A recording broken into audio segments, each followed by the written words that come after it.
The video that you're about to see was originally created about 12 months ago, and I'm pleased to report that almost a year on, I'm still sticking by most of what I said in this video. I've got my new notebooks to start my fresh diary and journal with the new year tomorrow. I've been continuing to stick with my general exercise and fitness at a sensible level that's given me sensible results without completely disrupting my life. And, well, having my little boat to tootle around on and spending time in magical places like this, I've got to say things are all good. Enjoy the video and have a fantastic year. Hello there folks, I'm Dan Brown from Sort of Interesting, and today I'd like to share with you 5 things that have greatly improved my life. Let's get straight into it. Journaling and the keeping of diaries is something that I've enjoyed doing in phases since my teen years, believe it or not, and it's fantastic to be able to look back at what I was writing and what I thought was important from over 20 years ago. In hindsight, a lot of what I wrote wasn't very important or interesting. However, as an adult in more recent years, I found journaling to be a far more rewarding activity in the immediate time and days around doing it. So I might not journal every day, but when something big's happened or if there's something on my mind, taking 5, maybe 10 minutes in an evening to look back on the day's events and write a few words about it has almost a meditative, reflective effect that can help put things into context. And not only is it pleasant to obviously take that time to think a little more deeply about things we might just bluster over during the day while they're happening, but it also has a practical use that very often I'm reminded of things that I meant to do that day and forgot, or things that I need to get done in the week. And so I'll make a little list of those separately so that I can try and seize the following day if I failed to seize the day that I'm writing about. And of course, in years to come, I hope that these will be possibly some slightly interesting things to reflect upon. I can honestly say that I wouldn't like to even have a rough guess at how many thousands of hours I have spent listening to audiobooks over recent years, and my Audible account alone is approaching 2,000 hours of listening time, and that's not including all of the free sources of audio material, whether that's podcasts like the fantastic Classic Tales podcast, or the tremendous amount of recordings from public domain works and a lot of the older books that I like available on platforms like YouTube. But the reason that I love audiobooks so much is that not only is it this incredible source of entertainment and education, but also the fact that being an audio format, it's quite a passive thing. So you can be out walking, you can be doing odd jobs around the home or boat, you can be doing any number of mundane tasks, and instead of having to give your attention to a television or a screen as you would for TV or films, obviously audio, it's just something that's there playing.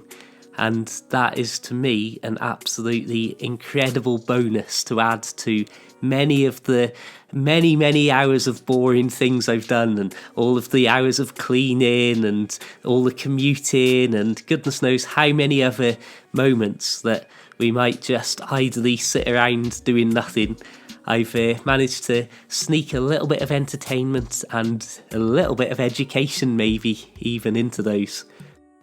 Learning about my sleeping routine and then using that information to get a better night's sleep more consistently has had probably one of the biggest but also very difficult to measure impacts on my life in recent years. Like many other people in this modern age, I knew that I wasn't sleeping to the best of my ability and that I was more tired in the days than I should have been, largely due to the endless distractions, apps and notifications, and the idle time that I would be lying in bed scrolling through various social media sites instead of switching off, closing my eyes and drifting away.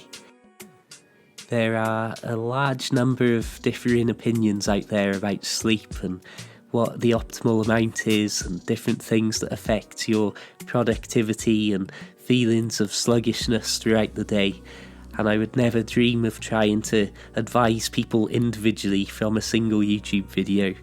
What I will say though, for me at least, is that by using various different sleep tracking apps and watching a lot of videos and looking online for information, I found a few simple tips that really helped me to get to bed, or rather I suppose get to sleep quicker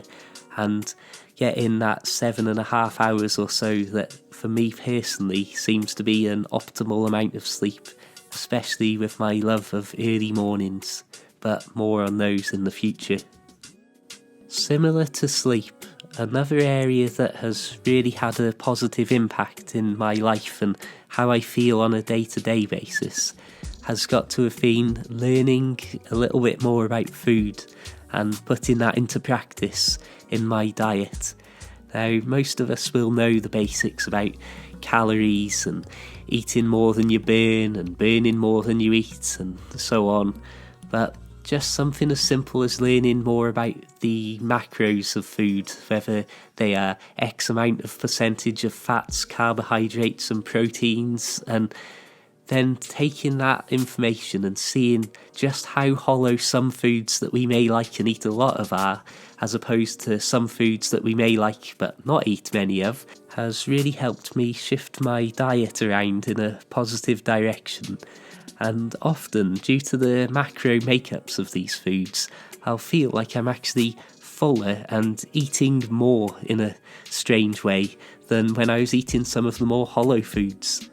But just like sleep, I would strongly advise you look into this and see what suits you as an individual person, rather than take broad sweeping advice from the internet. I'll wrap this video up with probably the most obvious thing, and that is just how big an impact walking and general light exercise has had on my life.